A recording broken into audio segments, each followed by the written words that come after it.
ഇന്ത്യയിലെ ഏറ്റവും പോപ്പുലറായ audio പ്രൊഡക്ട്സിൻ്റെയും smart വാച്ചസിൻ്റെയും ബ്രാൻഡായ boat തങ്ങളുടെ വെബ്സൈറ്റ് ഹാക്ക് ചെയ്യപ്പെട്ടതായി സമ്മതിച്ചിരിക്കുകയാണ്.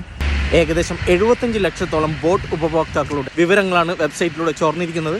താൻ മോഷ്ടിച്ചെടുത്ത ബോട്ട് ഉപഭോക്താക്കളുടെ ഡീറ്റെയിൽസ് ഹാക്കർ വെബ്സൈറ്റിൽ പ്രസിദ്ധീകരിക്കുകയുണ്ടായി. ആ ഡാറ്റ വെച്ച് കോൺടാക്ട് ചെയ്ത ഉപഭോക്താക്കളെല്ലാം തങ്ങൾ ബോട്ടിൻ്റെ പ്രോഡക്ട്സ് വാങ്ങിയതായി സമ്മതിച്ചിട്ടുണ്ട്. ഇത്രയധികം കസ്റ്റമേഴ്സിൻ്റെ പേര്, address, mobile number, email ID എന്നിവയാണ് ഹാക്ക് ചെയ്യപ്പെട്ടിരിക്കുന്നത്. അപഹരിക്കപ്പെട്ട ഈ ഡേറ്റ ഉപയോഗിച്ച് ഉപഭോക്താക്കളെ സാമ്പത്തികമായി കബളിപ്പിക്കാൻ സാധ്യതയുണ്ടെന്ന് വിദഗ്ധർ മുന്നറിയിപ്പ് നൽകുന്നു. തട്ടിയെടുത്ത ഈ ഡീറ്റെയിൽസ് ഉപയോഗിച്ച് ഉപഭോക്താക്കളുടെ ബാങ്ക് അക്കൗണ്ട് വരെ ആക്സസ് ചെയ്യാൻ സാധിക്കുമെന്നും വിദഗ്ധർ മുന്നറിയിപ്പ് നൽകുന്നു. അപഹരിക്കപ്പെട്ട ഈ ഡാറ്റ ഷോപ്പിഫൈ ഗൈ എന്ന ഹാക്കർ വെറും 150 രൂപയ്ക്കാണ് സൈറ്റുകളിൽ വിറ്റുകൊണ്ടിരിക്കുന്നത്. വരും നാളുകളിൽ ഈ ഡേറ്റയെല്ലാം മറ്റു സൈറ്റുകളിൽ ഫ്രീ ആയിട്ട് ലഭിക്കാൻ സാധ്യതയുണ്ടെന്നും സൈബർ സെക്യൂരിറ്റി വിദഗ്ധർ പറയുന്നു.